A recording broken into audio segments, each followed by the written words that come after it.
New York City, September 10th, 2001. The night smells like rain and neon. A young doctor, brilliant, complicated, stubbornly kind, steps into a department store near the World Trade Center. Security cameras catch the soft swing of her bag, the quiet certainty in her walk.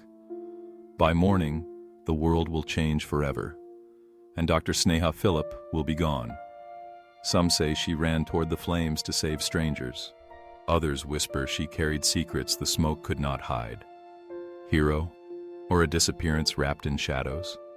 Tonight we're not just chasing answers, we're chasing a person, messy, real, and heartbreakingly human. Before a mystery becomes a headline, it lives as a life. Sneha was 31, a physician, an Indian-American immigrant, a newlywed living with her husband, Dr. Ron Lieberman, in Battery Park City, just blocks from the Twin Towers. Friends described her as warm, quick-witted, and fearless with patience. She loved art, late-night conversations, and the stubborn belief that people could be better tomorrow than they were today. But lives, like cities, contain contradictions. Reports later painted a complicated picture: long nights out, arguments at home, a residency setback, and a brush with legal trouble she insisted was unjust. To her family, she was driven and tender. To some investigators, she was impulsive and unpredictable. To Ron, she was home, even when she wasn't. The final day reads like a routine written in fading pencil. Morning errands, messages left unanswered. In the afternoon, Sneha is seen at a department store near the World Trade Center, buying household items, cosmetics, and lingerie. She looks calm. No panic, no rush, no hint of a getaway. Some accounts suggest she spoke to another woman. Others say she shopped alone. What we know for sure, that was the last confirmed sighting of her on camera. She doesn't come home that night. Ron assumes she stayed with a cousin or a friend, something she sometimes did after late nights. He goes to sleep believing tomorrow will look like yesterday. It never does. 8:46 a.m. A plane tears into the North Tower.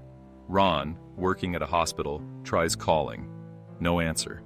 Smoke rolls across the harbor like a black tide. Streets fill with sirens, ash, and ash-colored faces. At their apartment, there's no sign of a struggle. Some of Sneha's everyday items are still inside. Others, like identification, may be missing. Did she run toward danger, drawn by the instinct that has led every healer since the beginning of time? If she did, she would have blended into the chaos. No badge, no roster, no roll call.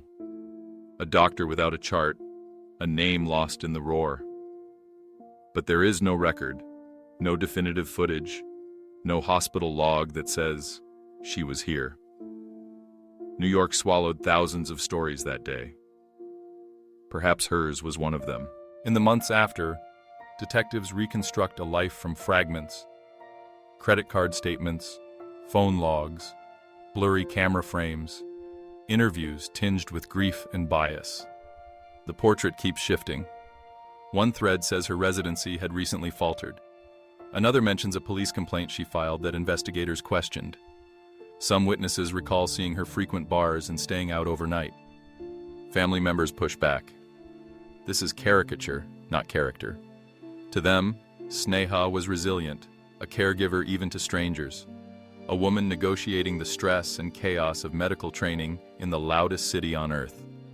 Her husband, Ron, searches relentlessly, calling hospitals, shelters, morgues. He argues the obvious. His wife was a doctor living in the shadow of the towers.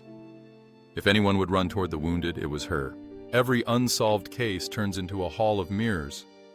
The same facts, reflected from different angles, tell opposite stories. Some investigators read her last-day purchases as normal errands. Others see them as a prelude to reinvention. Some point to alleged nights out and strained moments in her marriage as signs of collapse. Her family calls that a cruel reduction. There were whispers of a second woman on surveillance. Was this a friend? A stranger? A phantom created by low resolution and wishful thinking? Even timestamps argued with each other. The closer you looked, the less the picture made sense. Theory 1. The healer's instinct.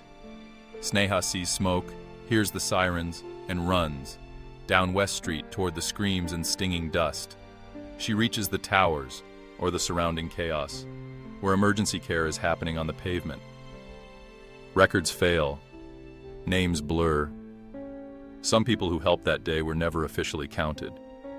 If Sneha died there, it would explain the silence that followed. No calls, no sightings, no trail. Strengths. Matches her profession, her proximity, and her known compassion. Weaknesses. No direct confirmation. No footage. No documented assignment. No confirmed witness. Theory 2. A voluntary disappearance.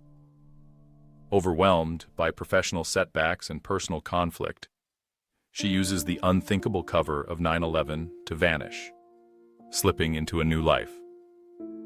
Strengths. Chaos creates opportunity. Some last-day choices can be read as preparation.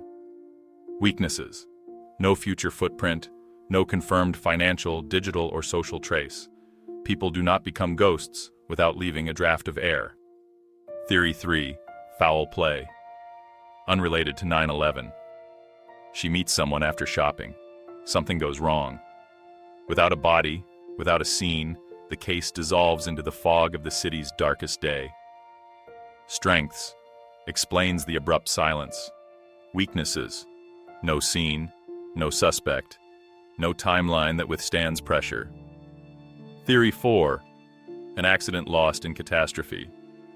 A sudden misstep, a medical emergency, or a random tragedy on a night when systems were about to break. Strengths. Simplicity. Weaknesses. Again, the void, nothing verifiable remains. Grief does not end. It evolves into action. Ron and Sneha's family push to have her recognized as a victim of the attacks. In early rulings, the court resists. There isn't enough proof she was at the towers. Years pass. The family argues what they know of her heart. She was a doctor. She lived steps from catastrophe. She would have run toward the injured. Eventually, in 2008, her death is officially linked to 9/11. Even then, debate continues. Some investigators remain unconvinced. The family insists history must remember who she likely was that morning. A healer answering an impossible call. There's a cruel rule in cold cases. The facts we need most are the ones time erases first. Hard drives fail. Witness memories tangle with fear. Video frames blur at the edge of meaning. We can chart her steps on September 10th. We can map the sirens on the morning of the 11th. We can't pinpoint the moment her story leaves the frame. So we ask different questions. Not just what happened, but who was she? What do you call a person who keeps running toward people in pain? On the ward? On the street? In a city on fire? Some call that impulse recklessness. Others call it love. Imagine two doors. Behind the first, a woman who died trying to help. Behind the second, a woman who slipped away, swallowed by a choice, or by a crime we cannot prove. We cannot open both. We may never open either. But there's a third space, the one we actually live in, where people are not symbols, but contradictions. Where a doctor can be both wounded and brave, both imperfect and incandescently good. Where a marriage can be loving and strained. Where the last day can be ordinary, and still the beginning of a legend. If Sneha Philip died a hero, then let her name stand with the others who ran toward the unthinkable. If she did not, if something stranger happened, then let the truth, whenever it comes, find light enough to honor the person she was and the questions she left behind. If you knew Sneha, patient, friend, neighbor, what would you say she'd do that morning? Tell us below. And if you believe her story matters, because complex people deserve more than simple endings, share this video. Somewhere between heroism and mystery, a life waits to be fully seen.